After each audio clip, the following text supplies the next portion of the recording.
Royal Bengal tiger জীবিত মানুষ খায় না। তার অর্থ কি? তার অর্থ হলো বাঘের মুখোমুখি মানুষ যখন হয় তখন বাঘের চেহারা দেখে মানুষের রুহু গলার কাছে এসে যায়, আধমরা তখনই হয়। এরকম জীবনে আমার এক পজিশন হয়েছিল। লন্ডনে আমাকে আমার ভক্তরা বলল যে সাফারি পার্ক আমাকে দেখাবে। তখন চলো সাফারি পার্ক কি? যে সব জন্তু জানোয়ার ছাড়িয়ে দেওয়া, ওর মধ্যে দিয়া গাড়ি নিয়ে যেতে হবে। তাই বললাম থাবা দিয়ে যদি গাড়ির গ্লাস গ্লাস ভাঙে?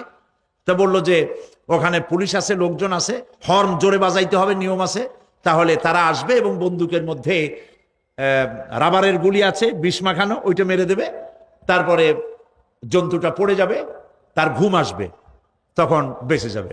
আমি দেখার লোভও সামলাইতে পারলাম না, আর ভয় তো ঘামে গেলাম। আল্লাহ ভরসা করে গেলাম, বিশাল এরিয়া। আল্লাহ যে কত দেখাইছে গোলামের, সুবহানাল্লাহ। সারা জীবন সেজদায় পড়েও কুলাইতে পারবো না, কত আল্লাহ দেখাইছেন, সুবহানাল্লাহ। গেট দিয়ে ঢুকলাম, লোহার বিশাল গেট, বাঘ সিংহ সব ছাড়িয়ে দেওয়া জঙ্গলের মধ্যে। তা আমরা গেছিলাম একটা ভালো সময়, সকালবেলা। সেখানে সব গোস্ত, বড় বড় গোস্ত, এগুলো খাইতে দিছে, প্রাণীরা সব গোস্ত খাওয়ায় ব্যস্ত। সেখানে মানুষগুলা, আমরা কাফের বলি আর যাই বলি, তাদের নৈতিকতা আছে। আমার দেশের বাঘগুলারে তাদের জন্য বরাদ্দ হচ্ছে গোস্ত, কিন্তু চার পায়া জন্তুরে হাড্ডি খাওয়াইয়া দু পায়া পশুগুলিতে গোস্তগুলো খাইয়ে ফেলে। জানোয়ার পশুর চাইতে নিকৃষ্ট, ঠিক কিনা বলেন? পশুর খাদ্য নিজে খায়। যাই দেখেন আমাদের দেশের চিড়িয়াখানাগুলির অবস্থা, বাঘ শুকায় গেছে, হরিণ শুকায় গেছে, সিংহ শুকায় গেছে। তার তো শুকাবার কথা না। পরে কে খাওয়ায় জঙ্গলে? কে খাওয়ায়? আল্লাহ পাক খাওয়ান, সুবহানাল্লাহ। এত বড় বড় গোস্তের টুকরা এক একটা বাঘে পেয়েছে। বাঘ একটারে নিয়ে গাছে উঠছে, আর একটা টানাটানি করতেছে, আর আমরা গাড়ি নিয়ে আসতে যাচ্ছি। এক বাঘ তার ওই গোস্ত ফালায় থুয়ে আমাদের দিকে আগায় আসতেছে। আমি বললাম আল্লাহ, যা ভয় করতেছিলাম আমি তখন, ওই যে বলেছি যে মরা মানুষ বাঘে খায় না, বাঘ দেখলি কলজে উড়ে যায়। আমার হার্ট বিট এত বাড়ছে, আর আল্লাহ আল্লাহ করতেছি, দোয়া দুরুদ শেষ হয়ে গেছে পড়তে পড়তে। বাঘটা একেবারে গাড়ির কাছাকাছি আসছে, ইন্না লিল্লাহ পড়তে পড়তে সরে গেলাম। আল্লাহর মেহেরবানি, বাঘটাও কি মনে করলো এই যে ছোট্ট আল্লাহর ছোট্ট গোলাম, হরে খাইয়া কি হবে, বোধা ছাড়িয়ে দিল আমার ওই মনে করে। তার যা শক্তি, গাড়ির গায়ে যদি থাপ্পড় মারতো, আমার টয়োটা গাড়ি ছিটকে আর এক জায়গায় পড়ে যেত। আল্লাহ বাঁচাই দিলেন, সুবহানাল্লাহ।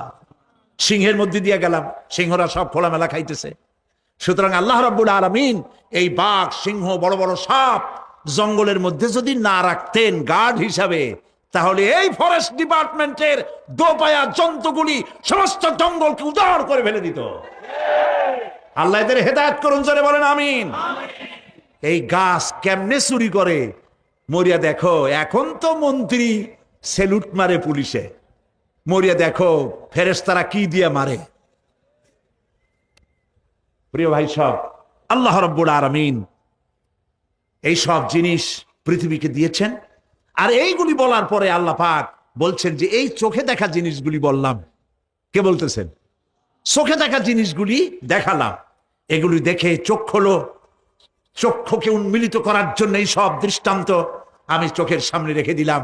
এর দ্বারা বোঝো এত বড় বিশাল আকাশ, অত বড় সূর্য, এত সুন্দর চাঁদ, এই পাহাড়, ওই সমুদ্র, এই বনবনানি যিনি সৃষ্টি করেছেন, আমার মতো ছোট্ট মানুষ মৃত্যুর পরে তিনি আবার জিন্দা করতে जगह जी लगाने के लिए ये दुनिया नहीं है, जगह जी लगाने के लिए ये दुनिया नहीं है, ये इबरत की जा है तमाशा नहीं है।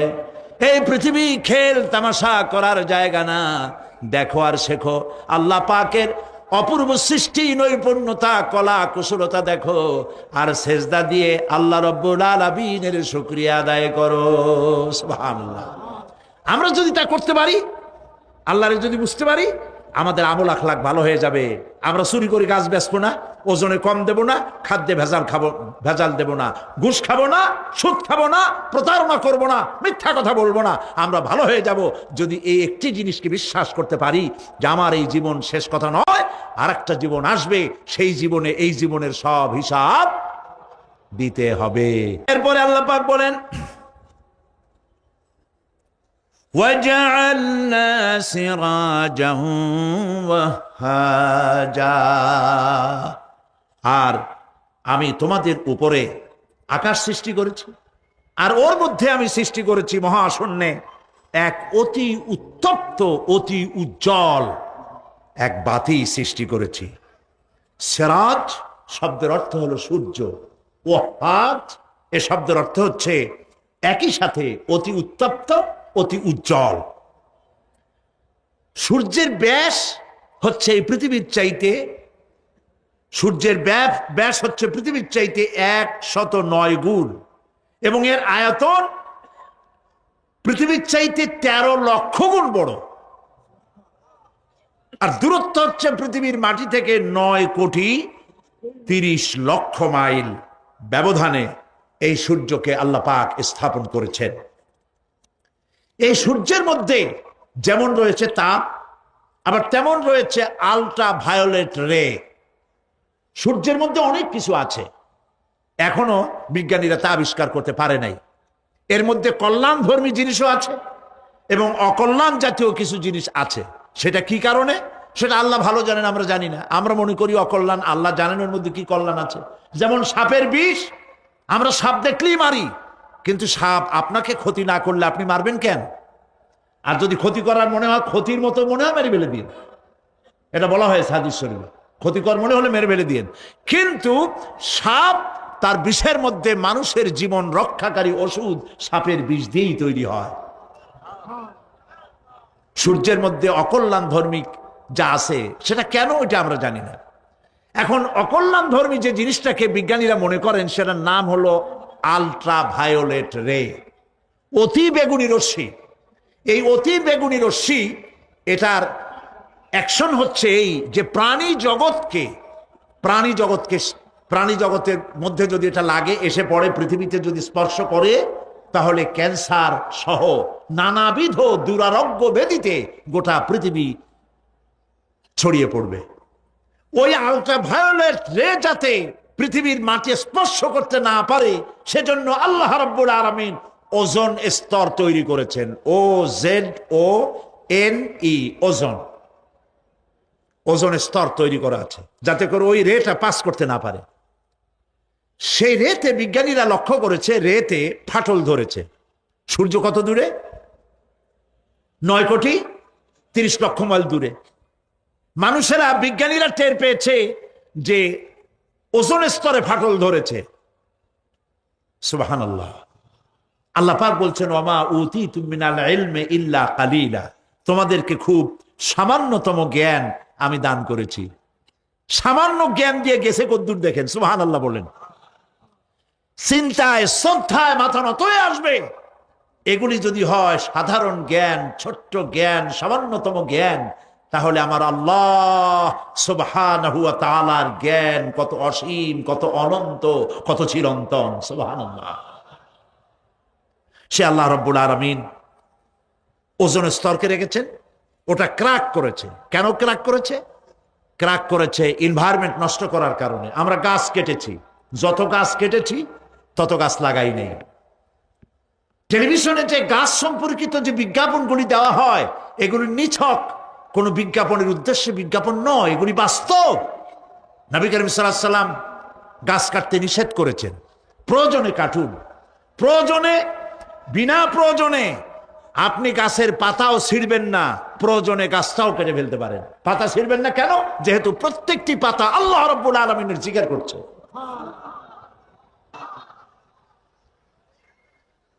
এই গাছগুলি কেটে কেটে প্রকৃতির ভারসাম্য আমরা নষ্ট করেছি। গাছ আমাদের বন্ধু। আমরা বাতাস থেকে অক্সিজেন গ্রহণ করি, অক্সিজেনকে কার্বন ডাই অক্সাইড করে ছেড়ে দেই। কার্বন ডাই অক্সাইড হচ্ছে প্রাণী জগতের জন্য বিষ। এই বিষকে নষ্ট করে দিয়ে অক্সিজেনকে পরিশোধিত করা, রিফাইন করার কোন ফ্যাক্টরি পৃথিবীতে নাই। আল্লাহ রাব্বুল আলামিন এই সৃষ্টি জগৎকে বাঁচাবার জন্য অসংখ্য গাছ বানিয়েছেন, আর গাছের খাদ্য বানিয়েছেন কার্বন ডাই অক্সাইড। আমার জন্য যেটা বিষ, সেটা গাছের জন্য খাদ্য। গাছ সারা রাত এটাকে খাইলো, দিনের বেলায় সূর্যের তাপে এই কার্বন ডাই অক্সাইড আর গাছের সবুজ রং, পাতার সবুজ রঙে মিলে এক প্রকারের রন্ধন ক্রিয়ার মধ্য দিয়ে কার্বন ডাই অক্সাইড আবার ফ্রেশ অক্সিজেন হয়ে পৃথিবীর প্রাণী জগৎকে বাঁচার জন্য পথ উন্মুক্ত করে দেয়। আল্লাহ সুবহানাহু ওয়া তাআলা তিনি বলছেন, এভাবে করে আমি এই সূর্যের তাপ দিয়ে পৃথিবীবাসীকে কল্যাণধর্মী হিসেবে সূর্যকে সৃষ্টি করেছি। এই সূর্যের তাপ, এটি একটি বিরাট অগ্নিকুণ্ড। কোটি কোটি বছর ধরে ভূপৃষ্ঠে আলো এবং উত্তাপ ছড়িয়ে যাচ্ছে। সুবহানাল্লাহ বলেন। বলেন তো, পৃথিবীর সমস্ত আগুন সব যদি এক জায়গায় করা হয়, সূর্য এক সেকেন্ডে যে তাপ পৃথিবীতে দেয়, ওরকম এক সেকেন্ডের তাপ পৃথিবীর সব আগুন এক জায়গায় হইয়া সমভাবে সর্বত্র ছড়াতে পারবে কি? সুবহানাল্লাহ, কি কুদরত আল্লাহ পাকের। চৈত্র বৈশাখ মাসে আল্লাহ পাক সূর্যের তাপ, এত তাপ দেন, মাথার ঘাম পায়ে পড়তে থাকে। লোকেরা বলে কাঁঠাল পাকা গরম, তাল পাকা গরম। চট্টগ্রামে বলে কিনা? আবার এখন জানুয়ারি মাস, এখন আল্লাহ পাকের এসি প্লান্ট আল্লাহ ছেড়ে দিয়েছেন। সুবহানাল্লাহ, পৃথিবীর সমস্ত এসি প্লান্ট একসাথে ছেড়ে দেন, সারা পৃথিবী তো দূরের কথা, একটা জেলাও ঠান্ডা করতে পারবে না, একটা উপজেলাও ঠান্ডা করতে পারবে না। বড় জোর আপনার লোট্টা ফিশ, আপনার রূপচান্দা মাছ, ইলিশ মাছ, এগুলোর ঠান্ডা বানাই দিতে পারবে, কিন্তু একটা এলাকা ঠান্ডা বানাইতে পারবে না। বুদ্ধিজীবীদেরকে জিজ্ঞেস করি, মাথার চুল তো উঠাইছো, এই আল্লাহ পাকের কুদরত সম্পর্কে একটা সেকেন্ড চিন্তা করেছো কিনা? সুবহানাল্লাহ। মদিনা মুনাওয়ারা যে দেখুন, মদিনা মুনাওয়ারা, মসজিদ আন-নববী আশ-শরীফ, আল মদিনা আল মুনাওয়ারা, সোনার মদিনা। সুবহানাল্লাহ। আমি মদিনায় গিয়া এবারও বলছি, আল্লাহ যদি ফাহাদের মাফ করতে চান, মসজিদে নববী এবং মসজিদে হারামের যে এক্সটেনশন এবং হাজিদের জন্য যে উপকার করেছেন, আল্লাহ যদি মাফ করতে চান, এটা বড় আকারের একটা ওসিলা হয়ে যেতে পারে। এক সময় গরমে কষ্টে অস্থির হয়ে যেতাম মসজিদে নববীতে, এখন মসজিদে নববীতে ঢুকলে মনে হয় জান্নাতের মধ্যে। আর জান্নাত তো চিন্তা করা যায় না, কোনো চোখ নাই যা দেখছে, কোনো কল্পনা নাই, যা মন নাই যা কল্পনা করছে, এটার সাথে তুলনাই হবে না। তবে মনে হয় যেন শেখ আব্দুর রহমান আস-সুদাইস, তেমন সাউদ আশ-শুরাইব, তেমন শেখ আব্দুর রহমান আল হুজাইফি। সুবহানাল্লাহ, সুবহানাল্লাহ। এবার লাইলাতুল কদরে আল্লাহ পাকের মেহেরবানি, প্রতি বছর আমার একটা যাওয়ার, রমজানে একটা সুযোগ হয়, আল্লাহ করে দেন। বাইতুল শরফের মরহুম হযরত পীর সাহেব হযরত মাওলানা শাহ আব্দুল জব্বার রাহমাতুল্লাহ আলাইহি, নওয়ারাল্লাহু মারকাদাহু ওয়া জাআলাল জান্নাতা মাসওয়াহু। কলিজা থেকে দোয়া আসে। বহুত পীর দেখছি জীবনে, বাইতুল শরফের পীরের মতো পীর দেখি নাই। মুরিদের টাকা নিয়ে শুধু পকেট ভরে নাই, মেয়ে লোকদের গায়ে হাত দিয়া ফু দেয় নাই, তাবিজের ব্যবসা করে নাই। মুরিদেরা যা দিয়েছে সেই টাকা দিয়া তিনি মসজিদ বানাইছেন, মাদ্রাসা বানাইছেন। সুবহানাল্লাহ। নিজের বাড়িটা যেখানে তার স্ত্রী থাকেন, বাইতুল শরফ পীর সাহেবের স্ত্রী যে বাড়িতে থাকে, আমি যা শুনেছি দেখি নাই, বাড়িটা বেচলে 50,000 টাকা হবে কিনা সন্দেহ। হযরত মাওলানা শামসুদ্দিন সাহেব বলছেন, উনি নিজে দেখেছেন। পীর সাহেব আমাকে দাওয়াত দিয়েছেন বহুবার, আমি যাইতে পারি নাই। দুই হাতে মানুষের উপকার করতেন, এই জন্য বলছি আমি এরকম দেখি নাই। পীর আমি খারাপ আমি কথা বলবো না, ভালো মন্দ মিলাই আছে। বহুত পীর আছে জামায় পকেট যে কত উনি নিজেও গুনে কুলিতে পারবে না, খালি ঢুকাইতেই থাকে জনমের মতো, বাইরে দেখায় আমি খুব দুনিয়ার সম্পর্কে গাফেল। ঢাকায় যায় দেখবেন সুপার মার্কেট আছে, ট্রান্সপোর্ট বিজনেস আছে। আর বাইতুল সাহেবের পীর সাহেবের মধু বেচতেন আর আতর বিক্রি করতেন, মধু আর আতর, এগুলো দিয়ে তার জীবিকা নির্বাহ করতেন। সুবহানাল্লাহ। জাকাত সদকা টাকা পয়সা সমানে দিতেন। বায়তুল সাহেব পীর সাহেবের কথা আসলো কেন? এই জন্য আসলো, ওই মদিনার কথা মনে পড়ায়। বায়তুল সাহেব পীর সাহেবের জামাই মুর্তাজা এখানে ঢাকায় বাড়ি আছে। পীর সাহেব যখন ইন্তেকাল করেন তখন আমি মদিনা শরীফে ছিলাম। সে এসে আমাকে জড়ায় ধরে কাঁদতেছিল আর বলল যে আমার এক বাপ হারাইছি আর এক বাপ পেয়েছি। আমাকে জড়িয়ে ধরে কাঁদতে লাগলো। আমি ওই রাত্রের স্বপ্নে দেখলাম তাহাজ্জুদ পড়ে ঘুমিয়ে আছি মদিনা আল মুনাওয়ারায়, দেখতে পেলাম পীর সাহেব এসেছেন। আমি বেশ কিছু লোকজন নিয়ে বসা, পীর সাহেব এসে হাজির হয়েছেন। আমি দাঁড়িয়ে গেলাম, কোলাকুলি করলাম। তিনি বসলেন না, কোনো কথাও বললেন না, শুধু যাওয়ার সময় বললেন আমাকে ভুলবেন না। আমি সত্যিই তাকে ভুলি নাই। কলিজার সবটুকুন দরদ নিয়ে তার জন্য দোয়া আসে, যেহেতু তিনি মানবতার কল্যাণের জন্য কাজ করেছেন। তার জামাই মুর্তজা আমাকে মদিনা শরীফে থাকা, যাতায়াত ইত্যাদির ব্যবস্থা করেছিল, সেই জন্য কথাগুলি এলো। আমি দোয়া করি তার জন্য আল্লাহ পাক তাকে হালাল রুজি কামাবার তৌফিক দান করুন, এবং মদিনা শরীফে থাকার জন্য আল্লাহ পাক ন্যাশনালিটি দান করে দিন। প্রিয় ভাই সব, এতগুলি কথা বলার কারণেই যে আপনাদের যখন টাকা পয়সা হবে রমজানে যাবেন। নবী করিম সাল্লাল্লাহু আলাইহি ওয়াসাল্লাম বলেছেন, রমজান মুবারকে যে ব্যক্তি উমরা করলো সেজন্য আমার সাথে হজ আদায় করলো।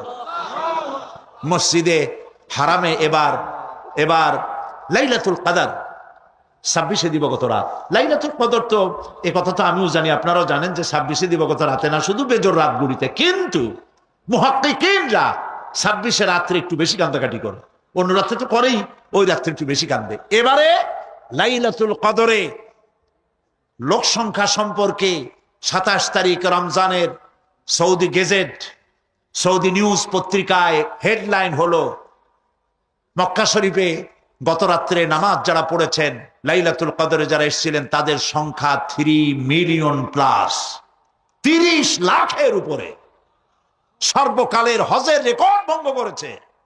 রাত 3টার সময় কিয়ামুল লাইল শেষ করে ইমাম সাউদ আশ-শুরাইব মোনাজাত শুরু করলেন। 35 থেকে 40 মিনিট মোনাজাত। হায় রে কান্না মানুষের, কাঁদতে কাঁদতে মানুষ হয়রান হয়ে যাচ্ছে। মাসনুদ দোয়াগুলি পড়ছেন, শেষ দিকে গিয়ে বলছেন আল্লাহুম্মা লা তারুদ্দানা খায়বিন, আল্লাহ পাক একেবারে কিছু না দিয়া খালি হাতে আমাদের ফেরত দিও না। কাবা শরীফ সামনে নিয়ে এভাবে করে লোকেরা কাঁদছে। প্রিয় ভাই সব, সেজন্য বলি আল্লাহ যদি সুযোগ দেন রমজান মুবারকে ওমরা করবেন, আল্লাহ যেন তৌফিক দেন, বলে না আমি। তো আল্লাহ তার কুদরত দিয়ে এই পৃথিবীকে ভরে রেখেছেন, নিয়ামত দিয়ে ভরে রেখেছেন। মুসলমানদের জন্য সবচাইতে বড় নিয়ামত কোরআন শরীফ নিয়ামত, কাবা শরীফ নিয়ামত, মসজিদ আন-নববী আশ-শরীফ আল মদিনা আল মুনাওয়ারা। সুবহানাল্লাহ, সবাই বলেন সুবহানাল্লাহ। প্রিয় ভাই সব, রাত বোধহয় বেশি হয়ে যাচ্ছে, তো আমি যে পর্যন্ত পড়েছি তাতে আর 2টি আয়াত বাকি আছে, শেষ করে দেই। রাগ করতেছেন না তো? সুবহানাল্লাহ, বলি আলহামদুলিল্লাহ। আর 2টি আয়াত আছে। আল্লাহ রাব্বুল আলামিন বলছেন, وأنزلنا من المعصرات ماء ثجاجا, আমি আকাশ থেকে তোমাদের জন্য অবিশ্রান্ত বিরাম ভাবে বৃষ্টি বর্ষণ করি। কেন? লিনুখরিজা বিহি হাব্বান ওয়া নাবাতা ওয়া জান্নাতিন আলফাফা। আকাশ থেকে বৃষ্টি বর্ষণ করি যাতে করে শাক সবজি, শস্য দানা, খাদ্য এই জমিন তোমাদেরকে উৎপাদিত করে দেয়। আলহামদুলিল্লাহ। সেই জন্য আল্লাহ পাক বলছেন, দেখো আকাশ থেকে যে পানিটা নাজিল করলাম, বৃষ্টি দিলাম, এই বৃষ্টির পানি আনলাম কই থেকে? সমুদ্র থেকে। সমুদ্রের পানি মিষ্টি না নোনা? জবাব দেন না। আকাশ থেকে যখন পড়ে তখন এটা কি মিষ্টি, নোনা না মিষ্টি? আল্লাহ রাব্বুল আলামিন বলেন, আফারাইতুমুল মাআল্লাযী তাশরাবুন আনতুম আনজালতুমুহু মিনাল মুজনি আম নাহনুল মুনজিলুন। তোমরা যে পানি পান করো, এই পানি আকাশ থেকে কে নাজেল করে? তোমরা করো না আমি আল্লাহ করি? কে করে বলেন? আল্লাহ পাক বলছেন, লাউ নাশাউ জাআলনাহু উজাজান ফালাউলা তাশকুরুন। ইচ্ছে করলে এই পানিগুলি কি লবণাক্ত আকারে নাজিল করতে পারতাম, আমি মিষ্টি করে নাজিল করে দিলাম, কেন বান্দা আমার শুকর আদায় করো না? নুন অবস্থায় যদি নাজিল হতো সমস্ত ফসল তোমাদের ধ্বংস হয়ে যেত। এখন আপনি বলতে পারেন যে আল্লাহ পাক, আল্লাহ তাআলা তিনি আকাশ থেকে পানি না দিলে আমাদের অসুবিধা কি? মানুষ তো নানান রকম চিন্তা করে, পানি না দিলে তো কি অসুবিধা? আমার খালে পানি, আমার বিলে পানি, আমার কুয়ায় পানি, আমার টিউবওয়েলে পানি, পানি না দিলে ক্ষতি কি? আল্লাহ পাক কোরআনে কারীমের মধ্যে বলেছেন, কুল আরাআইতুম ইন আসবাহা মাউকুম গাওরান ফামান ইয়াতিকুম বিমাইম মাইন। বলো দেখি সবে, শুকাইয়া যদি যায় এই জমিনের পানি, তাহলে হেথায় তটনির ধারা কে দিবে সবারে আনি। বান্দারে, বৃষ্টি না হইলে তুমি পানির পরোয়া করো না। সমুদ্রের পানি নেবা, নদীর পানি নেবা, কলের পানি নেবা। শুনে রাখো বান্দা, নদীর প্রবাহমান নদীর পানি, কলের পানি, টিউবওয়েলের পানি, মাটির পরতে পরতে পানি, সব যদি আমি শুকায় দেই, কে আছে এই পৃথিবীতে যে নতুন করে তোমার জন্য পানি আমদানি করে দিতে পারে? পারে কেউ? কেউ পারে না। এই পানি দিয়ে আমি তোমাদের জন্য ফসল ফলাই। লিনুখরিজা বিহি হাব্বান ওয়া নাবাতা। ইয়া আইয়ুহান নাসু যকুরু নি'মাতাল্লাহি আলাইকুম হাল মিন খালিকিন গায়রুল্লাহ। হে মানব সকল, স্মরণ করো আল্লাহ পাকের ওই নিয়ামতকে। ওই আল্লাহ ছাড়া তোমাদের কি এমন কেউ আছে? কোন আল্লাহ, কোন রিজিক দাতা? ইয়ারযুকুকুম মিনাস সামাই ওয়াল আরদ, যিনি আকাশ এবং জমিন থেকে তোমাদেরকে রিজিক দিতে পারেন। লা ইলাহা ইল্লা হুয়া, ওই আল্লাহ ছাড়া কেউ নাই। ফাআন্না তুফাকুন, যাও কই? কেন বিভ্রান্ত হও? আল্লাহ পাক আকাশ থেকে পানি দিলেন, জমিনের ফসল উৎপাদন করে দিলেন, আর এরপরে আল্লাহ পাক বলেন, ওয়া জান্নাতিন আলফাফা, আর ঘন সন্নিবদ্ধ নিবিড় বাগান বানায় দিলাম। সুবহানাল্লাহ বলেন। এখানে আল্লাহ পাক কি কি বললেন? শাক, লক্ষ্য করুন, শাক, সবজি, খাদ্যশস্য, উদ্ভিদ, এগুলো দিলাম, আর সাথে সাথে ঘন নিবিড় বাগান বানাইলাম। নিবিড় বাগান দেখছেন? দেখেন নাই, বোঝেন নাই, তাই দেখেন নাই, তা নাহলে দেখছেন। কক্সবাজার যাওয়ার সময় দেখেন না, গাছের রাস্তার দুই ধারে কত গাছ, দেখছেন কিনা? রাঙ্গামাটি যাওয়ার সময়, বান্দরবনে যাওয়ার সময়, কার বাবা এই গাছগুলি লাগাইছে? কোন? কে লাগিয়েছে? আল্লাহ। চিল্লায় বলেন, কে লাগিয়েছে? পাহাড়ের গাছ কি আপনি লাগাইছেন? তো কথা কইতে পারলেন না কেন? কে লাগিয়েছে? আল্লাহ পাক। সুন্দরবন ফরেস্ট এরিয়া দেখছেন কোনোদিন? না দেখলে যাইয়েন, দেখে এসেন। বিশাল এরিয়া, বঙ্গোপসাগরের কিনারা দিয়া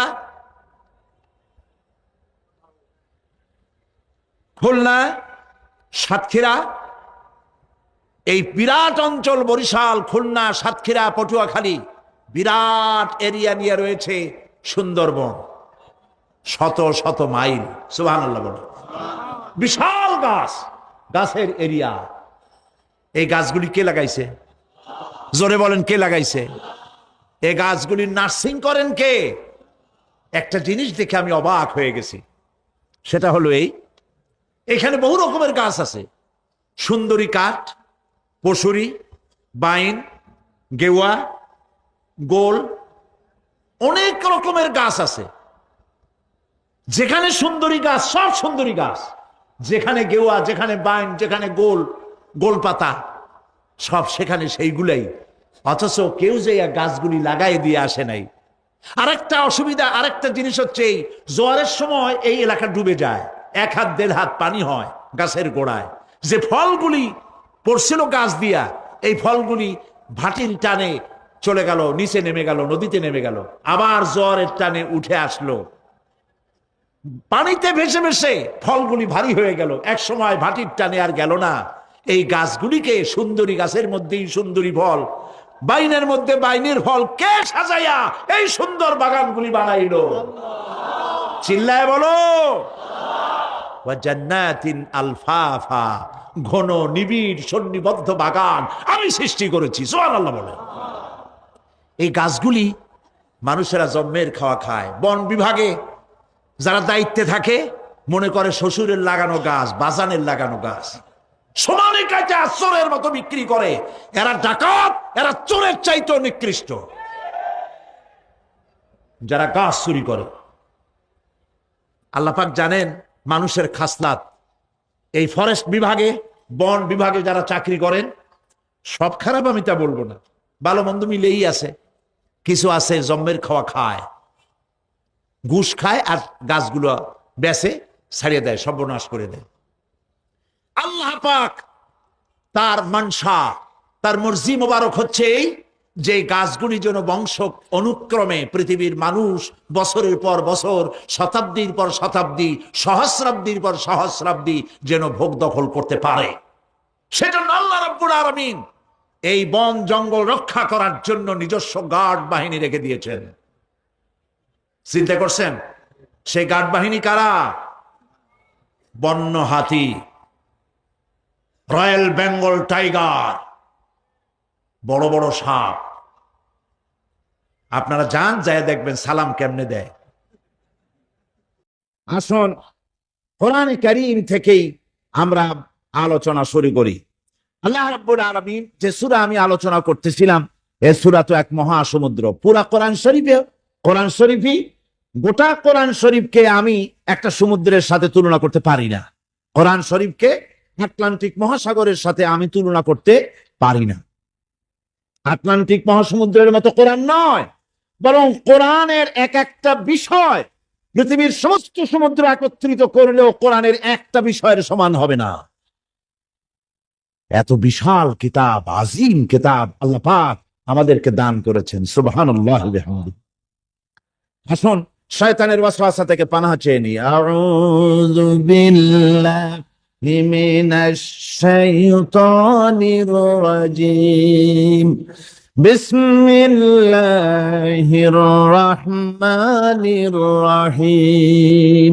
বিতাড়িত মরদুদ শয়তানের ওয়াসওয়াসা থেকে পানাহ চাই পরম করুণাময় আল্লাহ রাব্বুল আলামিনের নামে শুরু করছি। আর রহমানু আল্লামাল কুরআন খলাকাল ইনসানা আল্লামাহুল বায়ান আশ-শামসু ওয়াল কমারু বিহুসবানি ওয়ান নাজমু ওয়াশ-শাজারু ইয়াসজুদান। সাদাকাল্লাহুল আযীম। রহমান যিনি কোরআন শিক্ষা দিয়েছেন, আল্লামাল কোরআন, কোরআন শিক্ষা দিয়েছেন। প্রথম দিন আমি আপনাদের সামনে আলোচনা করেছিলাম আল্লাহ পাকের দয়া। সমগ্র বিশ্ব চলছে যার দয়ার উপরে, যার দয়া না হলে এক মুহূর্ত চলতে পারি না। সেই দয়াময় আল্লাহ রাব্বুল আলামিন বিশ্ববাসীর উপরে শ্রেষ্ঠ দয়া করেছেন, কোরআন শিক্ষা দিয়েছেন। সেই কোরআনের পরিচিতি আমি গতকাল আপনাদের সামনে বলেছি, আজকে বলবো। এই কোরআনে কারীমের নাজিলের উদ্দেশ্য, কোরআনে কারীমের বৈশিষ্ট্য, কোরআনে কারীমের মর্যাদা। কোরআন এক বিশাল, এর কোরআন যেমন বিশাল তার আলোচনাও তেমন বিশাল। কোরআনে কারীমের বৈশিষ্ট্য হচ্ছে কোরআন গোটা মানব জাতির জন্য সর্বশেষ হেদায়েতের গ্রন্থ। আল্লাহর পক্ষ থেকে আর একটি বাণীও মানুষের জন্য আসবে না। আল্লাহর পক্ষ থেকে মানুষের জন্য আর কোন বাণী আসবে? বলুন, আসবে? আল্লাহর পক্ষ থেকে মানুষের জন্য হেদায়েতের আর কোনো কথা আসবে না, এটাই শেষ। কালামে রব্বানি, আখেরি কালাম কোরআনে কারীম, এরপরে আর কোনো বাণী আল্লাহর পক্ষ থেকে আসবে না। প্রচলিত অর্থে আমরা আসমানি কিতাবগুলোকে ধর্মগ্রন্থ বলি, ধর্মগ্রন্থ আমাদের দেশের লোকেরা বলে, এবং এই ধর্মগ্রন্থের আওতায় বেদ, জিন্দাবিস্তা, ত্রিপিটক, বাইবেল ইত্যাদি গুলিকে ধর্মগ্রন্থ বলা হয়। ধর্মগ্রন্থ প্রচলিত অর্থে ধর্মগ্রন্থ বলতে যা বোঝায়, কোরআনে কারীম তেমন কোন প্রচলিত অর্থে ধর্মগ্রন্থ নয়। অন্যান্য ধর্মগ্রন্থগুলি কিছু সদাচরণের কথা বলেছে, কিছু সদ আচরণের কথা বলেছে, বলেছেন অহিংসা পরম ধর্ম, বলা হয়েছে জীব হত্যা মহাপাপ, শত্রুকে ক্ষমা করে দিও, এই জাতীয় কিছু কথাবার্তা, কিছু মিষ্টি মিষ্টি কথাবার্তা ইত্যাদি বলা হয়েছে। এবং পৃথিবী জুড়ে স্থান কাল পাত্র ভেদে তার কোনো স্থায়ী আবেদন টিকে থাকে নাই। কোরআন হচ্ছে সেই কিতাব, কোরআন হচ্ছে সেই গ্রন্থ যা প্রচলিত অর্থে ধর্মগ্রন্থ নয়, বরং কোরআন হচ্ছে একটি পূর্ণাঙ্গ জীবন বিধান, যাকে আরবিতে বলা হয় মুকাম্মাল নিজামে হায়াত, যাকে বলা হয় কমপ্লিট কোড অফ লাইফ, যাকে বলা হয় পূর্ণাঙ্গ একটি জীবন বিধান। কোরআন শরীফ এমন কিছু নাই যা কোরআন শরীফের মধ্যে বিধৃত হয়নি। সকল কথা আল্লাহ পাকের মধ্যে বলে দিয়েছেন একেবারে। এ কোরআনে কি নাই? সব আছে। কোরআন শরীফ পিঁপড়া থেকে শুরু করে হাতি পর্যন্ত কোরআনের ভিতরে সন্নিবেশিত করা হয়েছে। পিঁপড়ার নামে একটা সূরা আছে না? নাম কি? সূরা আন-নামল। আবার হাতির নামেও একটা সূরা আছে, নাম কি? সূরা ফিল। লোহার নামে সূরা আছে, মাকড়সার নামে সূরা আছে, মৌমাছির নামে সূরা আছে, মানুষের নামেও সূরা আছে।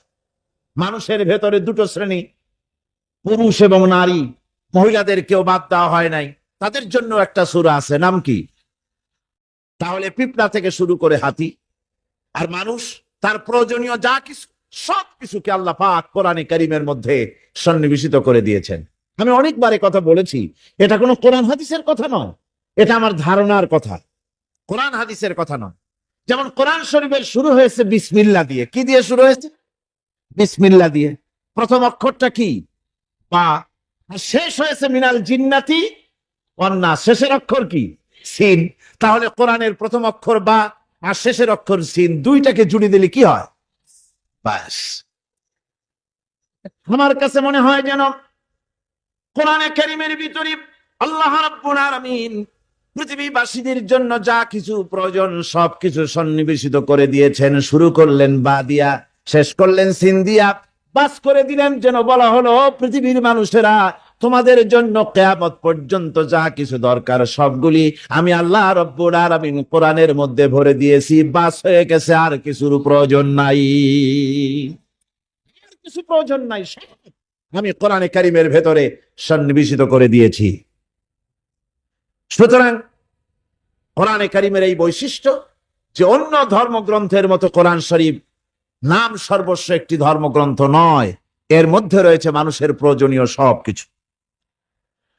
কোরআনের আরেকটি বৈশিষ্ট্য হচ্ছে যে অন্যান্য ধর্মগ্রন্থগুলির ভেতরে মানুষেরা হাত লাগাইছে, অপারেশন করেছে, বাড়াইছে কমাইছে, সর্বনাশ করে দিয়েছে, ইচ্ছে মতো বাড়াইছে কমাইছে। কমাতে কমাতে কম্বলের লোম বাঁচতে যেমন কিছু থাকে না, নিজেরা নিজেদের কথা ভিতরে ঢুকাতে ঢুকাতে আজকের বাইবেল আল্লাহর কথা শূন্য হয়ে গিয়েছে। বর্তমান পৃথিবীতে লুক, জন, মার্ক, মথি, scripture, new testament, old testament, খ্রিস্টানদের ধর্মগ্রন্থ বলতে যা বুঝায়, এই পুরা ধর্মগ্রন্থ তাদের এই কিতাবগুলির ভিতরে আল্লাহ রাব্বুল আলামিনের একটি কথা নাই, সব তারা শেষ করে ফেলেছে। কোরআন এক্ষেত্রে ব্যতিক্রম। এ কোরআন একমাত্র কিতাব যা আজ পর্যন্ত অকৃত্রিম এবং অবিকৃত অবস্থায় বিশ্ব মানব সভ্যতার সামনে বিজয় গৌরব নিয়ে দেদীপ্যমান হয়ে আছে দ্বীপ্রহরের সূর্যের মতো, যার ভিতরে কোনো ভুল নাই, যার ভেতরে কোনো ত্রুটি নাই। কোরআন কারীম তার আরেকটি বৈশিষ্ট্য হচ্ছে কোরআন একমাত্র গ্রন্থ যার ভাষা এবং সাহিত্য 1400 বছর ধরে এর ভিতরে কোনো কৃত্রিমতা ঘটেনি। আরবি ভাষা এবং সাহিত্যের সর্বোৎকৃষ্ট নমুনা হিসাবে কোরআন শরীফ টিকে আছে। পৃথিবীর কত ভাষা শেষ হয়ে গিয়েছে, কত ভাষা জন্মগ্রহণ করেছে আর মরে গেছে তার ঠিক নাই।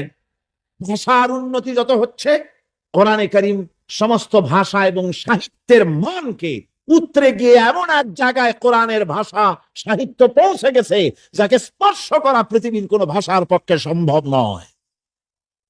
কোরআন এক জীবিত ভাষা, জীবন্ত ভাষা। কোরআন আরবি ভাষা পৃথিবীর অন্তত 38টি দেশের রাষ্ট্রভাষা, স্টেট ল্যাঙ্গুয়েজ আরবি ভাষা। এই আরবি ভাষা আল্লাহ পাক কোরআন নাজিল করেছেন, এর মজা ফুরায় না, এর সাহিত্যের মান ফুরায় না। এটা হচ্ছে কোরআনে কারীমের আরেকটি বৈশিষ্ট্য।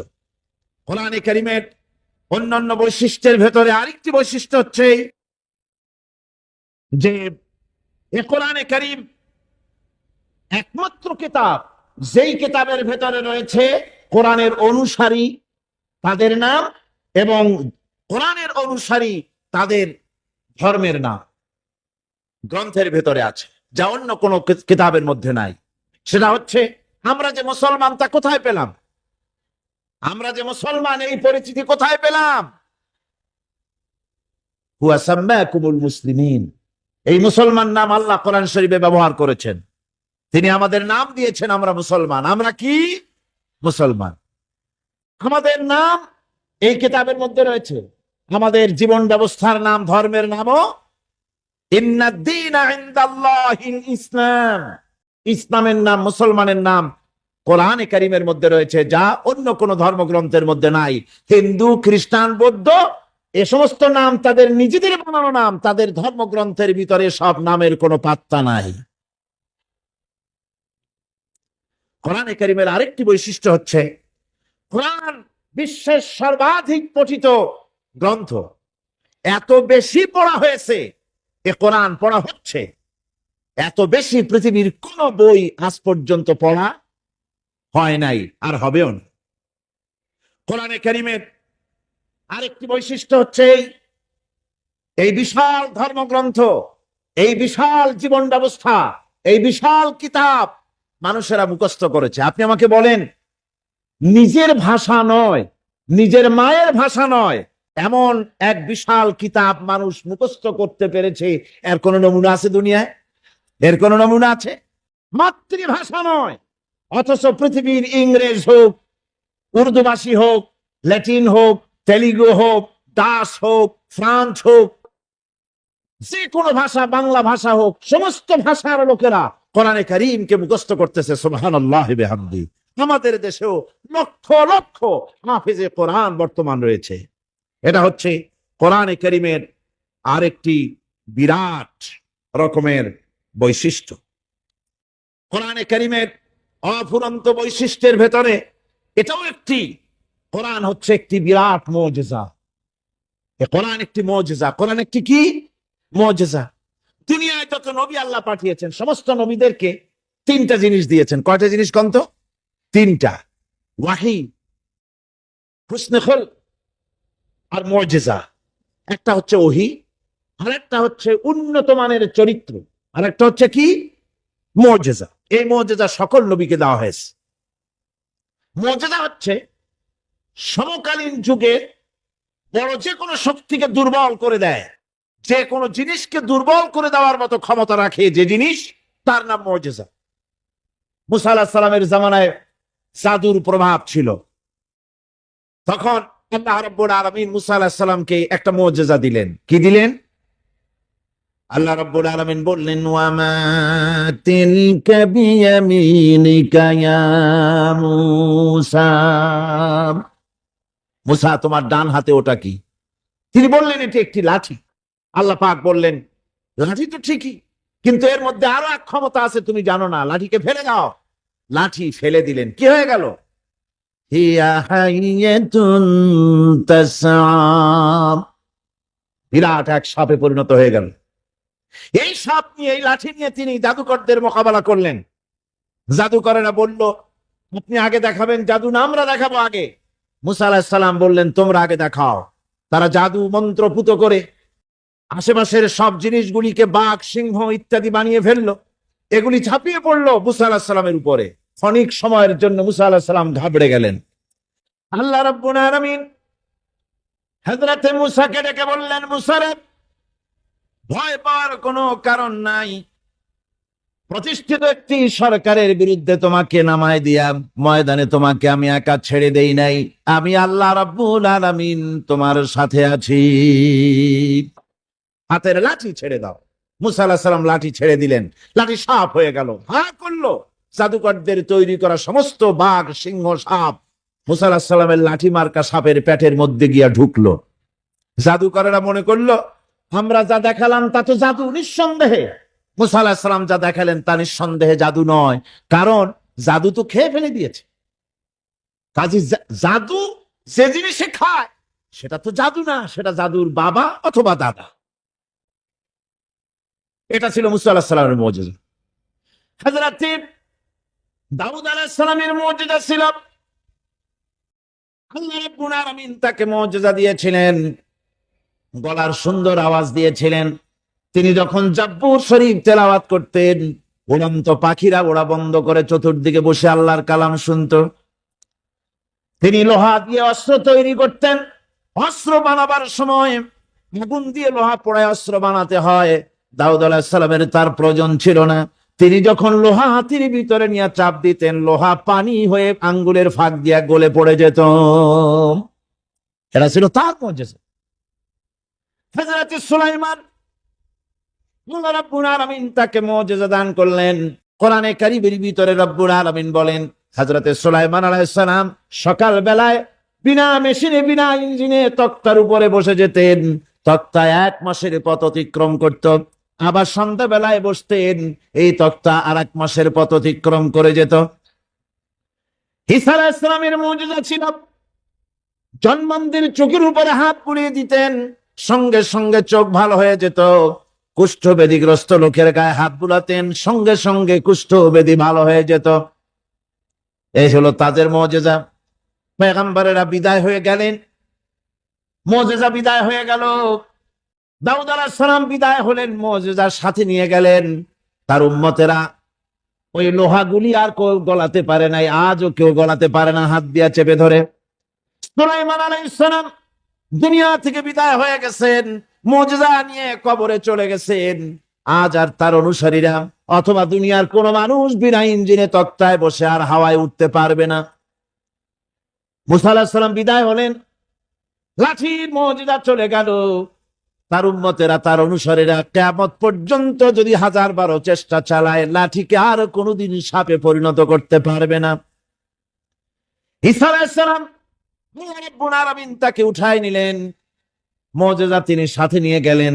আজ তার কোটি কোটি, শত শত কোটি উম্মতেরা, দুনিয়ায় যারা তার উম্মত দাবি করে, খ্রিস্টানেরা, হাজারো যদি চেষ্টা চালায়, তবুও জন্মান্ধের চোখের উপরে হাত বুলিয়ে চোখ আর ভালো করতে পারবে না। কুষ্ঠব্যাধিগ্রস্ত লোকের গায়ে হাত বুলিয়ে কুষ্ঠব্যাধি ভালো করতে পারবে না। তার মানে হলো, নবীরা যে যা যত মুজিজা পেয়েছিলেন, জীবদ্দশায় মুজিজা কাজে লেগেছে। দুনিয়া থেকে বিদায় হয়েছেন, মুজিজার সাথে নিয়ে গেছেন। কিন্তু আপনার আমার নবী, বিশ্ব নবী জনাব মুহাম্মদ রাসূলুল্লাহ সাল্লাল্লাহু আলাইহি ওয়াসাল্লামের কাছে আল্লাহ রাব্বুল আলামিন তাকে যত মুজিজা দিয়েছিলেন, 3000-এর উপরে আল্লাহর নবীর মুজিজা ঘটেছিল 23 বছরের নবুয়তের জীবনে।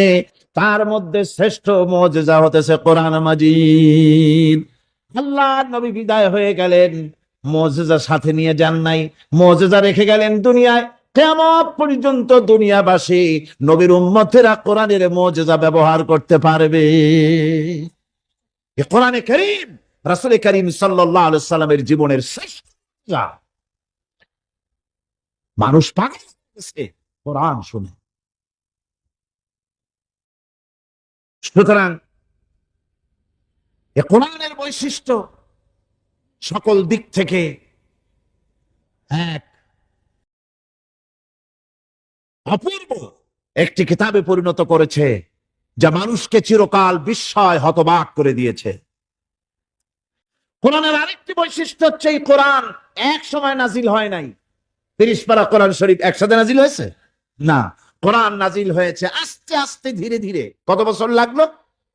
23 বছরেরও কিছু বেশি সময় ধরে কোরআন ধীরে ধীরে রাসূল করিম সাল্লাল্লাহু আলাইহি সাল্লামের কাছে অবতীর্ণ হয়েছে। এমনটি আর কোনো কিতাব হয়নি, যা আর কোন ধর্মগ্রন্থ যারা অন্যরা দাবি করে এরকম হয়নি।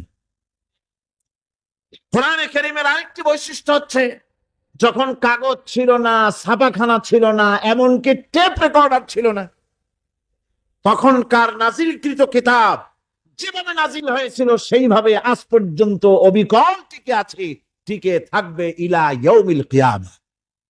কিয়ামত পর্যন্ত কোরআনে কারীমের এই অকৃত্রিম অবিকৃত অবস্থায় কোরআনে কারীমের এই শান, এই বরকত টিকে থাকবে। এই জন্য কোরআন শরীফ হচ্ছে এই পৃথিবীর মহাবিশ্বের মহাবিস্ময়। কোরআন হচ্ছে পৃথিবীর মহাবিশ্বের মহাবিস্ময়। এর মর্যাদা সম্পর্কে রাসূল করিম সাল্লাল্লাহু আলাইহি ওয়াসাল্লাম বলেছেন, ওয়ান উসমান রাদিয়াল্লাহু তাআলা আনহু আন্নাহু قال قال رسول الله صلى الله عليه وسلم خيركم من تعلم القرآن وعلمه رواه البخاري। আল্লাহর নবী বলেন, তোমাদের মধ্যে সর্বোত্তম ব্যক্তি সেই, তোমাদের ভিতরে ভালো ব্যক্তি, উত্তম ব্যক্তি সেই যে ব্যক্তি নিজে কোরআন শেখে আর অন্যকে শেখায়। কোরআন যে শেখে আর অন্যকে যে শিখায়, সেই ব্যক্তি হলো তোমাদের মধ্যে সর্বোত্তম ব্যক্তি, ভালো ব্যক্তি। সুবহানাল্লাহ পড়েন। কোরআনে কারীমের এই মর্যাদা সম্পর্কে রাসূল করিম সাল্লাল্লাহু আলাইহি সাল্লাম বলেছেন, দুই ব্যক্তিকে, দুই শ্রেণীর লোককে ঈর্ষা করা যায়। অমুকে বিরাট বাড়ি করেছে, সে বাড়ি থেকে হিংসা হয়, আমি ওরকম বাড়ি করব, অমুকের মতো নেতা হব, অমুকের মতো বড় লোক হতে হবে। পারস্পরিক আত্মীয়তা অথবা ঈর্ষা করা, এরকমের ঈর্ষা করা জায়েজ নাই।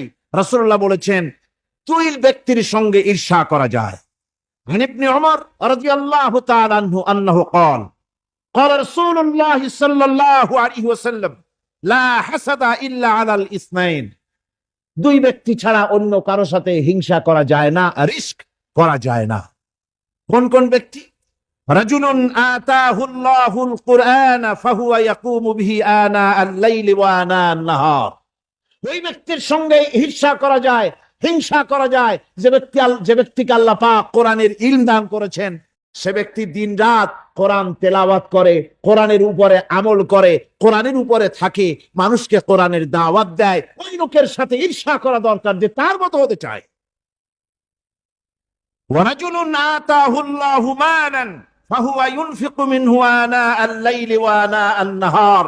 মুত্তাফাকুন আলাইহি। বুখারী মুসলিমের হাদিস। রাসূলুল্লাহ বলছেন, অন্য আরেক ব্যক্তি হচ্ছে যে ব্যক্তিকে আল্লাহ পাক মাল দিয়েছেন, সম্পদ দিয়েছেন, ওই ব্যক্তি তার মাল আর সম্পদকে দিন রাত দুহাতে আল্লাহর রাস্তায় খরচ করে।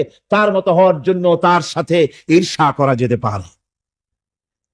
আমার বন্ধুগণ, এ কোরআন হচ্ছে এমন এক কিতাব যে কোরআনকে নিয়ে যারা অগ্রসর হয় আল্লাহ তাদেরকে বাড়ায় দেন, আর কোরআনের সাথে যারা হিংসা করে, বিদ্বেষ করে, আল্লাহ তাদেরকে অধপাতিত করে দেন। عن عمر بن الخطاب رضي الله تعالى عنه أنه قال قال رسول الله صلى الله عليه وسلم إن الله يرفع بهذا الكتاب أقواما ويضع به آخرين رواه مسلم। হযরত ওমর রাদিয়াল্লাহু তাআলা আনহু বলছেন যে আল্লাহ পাক এই কোরআনের সাহায্যে এক শ্রেণীর লোককে প্রতিষ্ঠিত করবেন দুনিয়ার বুকে, এবং আখিরাতেও আরেক শ্রেণীর লোককে করবেন অধপাতিত। যারা কোরআনের সাথে বিরোধিতা করবে, তারা যদি হিরো হয়, আল্লাহ তাদেরকে জিরো বানাবেন। কি বানাবেন? জোরে কন কি বানাবেন? জিরো বানিয়ে দিবেন। আর কোরআনকে নিয়ে যারা আগ বাড়ে, তারা যদি জিরো হয়, আল্লাহ পাক তাদেরকে কি বানায় দেন? কোরআনের সাথে বিরোধিতা আজকের নতুন কিছু নয়, আবহমান কাল থেকে কোরআনের সাথে চলছে বিরোধিতা। বিশ্বকবি, কবি সম্রাট আল্লামা ইকবাল, আল্লাহ তাকে জান্নাতুল ফেরদাউস নসিব করুন, সবাই বলুন আমিন। আল্লামা ইকবাল বলেছেন, সতিজা কর রহা হ্যায় আসল সে তাইমরোজ, সতিজা কর রহা হ্যায় আসল সে তাইমরোজ, চরাগে মুস্তফা বি সে শরারে বুলহবিস।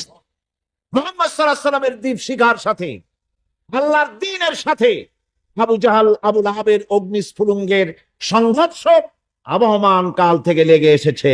কিন্তু ওদের এই অগ্নিস্ফুলিঙ্গের টক্কর লেগে মুহাম্মদ সাল্লাল্লাহু আলাইহি ওয়াসাল্লামের টিম টিম করে জ্বলে ওঠা এই প্রদীপটি প্রচন্ড ঝড়ো হাওয়ার মুখে, টর্নেডো আর গর্কির মুখে নিভে যায়নি, জ্বলছে, জ্বলবে কিয়ামত পর্যন্ত। এটাকে নিভাবার ক্ষমতা বিশ্বের কোনো মানুষের নাই। ফু দিয়ে কেউ যদি নিভাতে চায়, চেহারা শুদ্ধ, মাথা শুদ্ধ, পুড়ে ছাই হয়ে যাবে, কোরআনের আলোকে নির্বাপিত করতে পারবে না।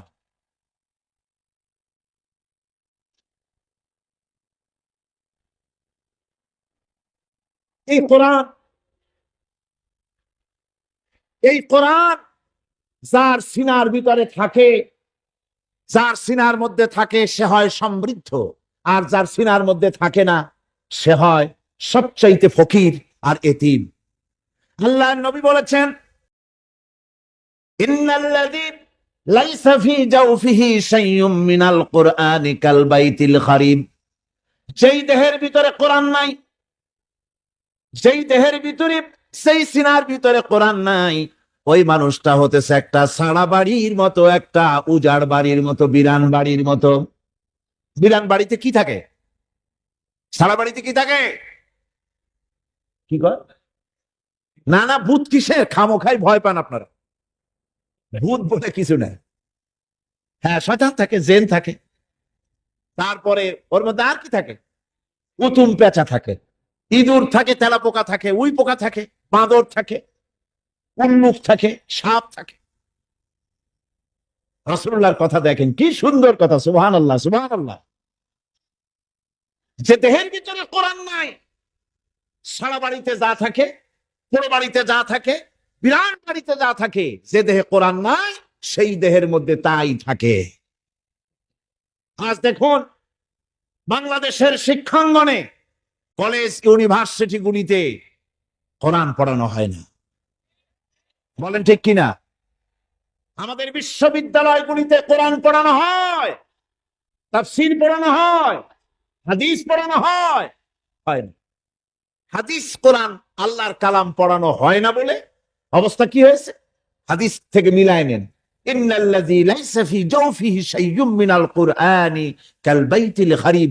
কোরআন নাই তো সারা বাড়ি, কোরআন নাই তো কি আছে?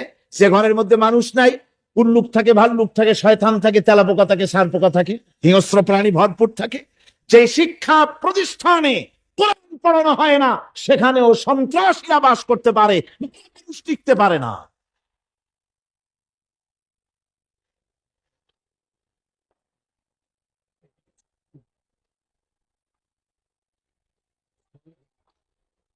এই জন্য কোরআন যেখানে পড়া হয় না সেটা কবরের তুল্য, কোরআন যেখানে তেলাওয়াত হয় না সেটা কিসের তুল্য?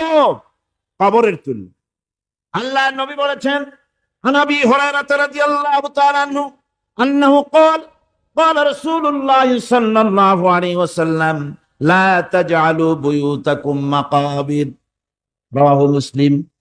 আল্লাহ নবী বলেন, তোমাদের ঘরগুলিকে তোমরা কবর বানাইও না। অর্থাৎ যে ঘরের মধ্যে কোরআনে কারীম তেলাওয়াত হয় না সেটা কবরের সমতুল্য, কবরের সমতুল্য। আউযু বিল্লাহি মিনাশ শাইতানির রাজীম। বিসমিল্লাহির রাহমানির রাহিম।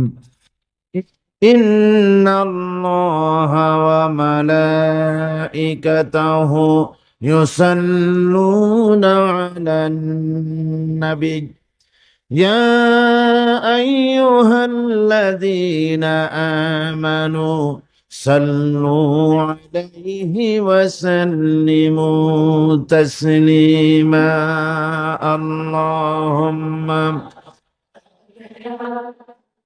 سيدنا مولانا محمد وعلى آل سيدنا مولانا محمد بلغ العلا بكماله كشف الدجى بجماله حسنت جميع خصاله صلوا عليه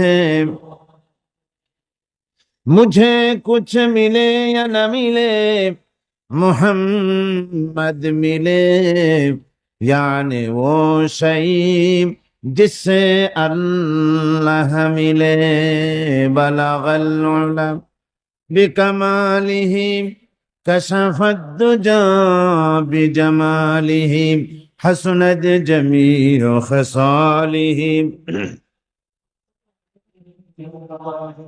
ये तेरी मेराज थी कि तू लोह कलम तक पहुंचा और मेरी मेराज है कि मैं तेरे कदम तक पहुंचा बलगल उला बिकमालिही कशफत दुजा बिजमालिही حسنت جميع خصاله صلوا عليه اللهم آمين ربنا ظلمنا أنفسنا وإن لم تغفر لنا وترحمنا لنكونن من الخاسرين رب العالمين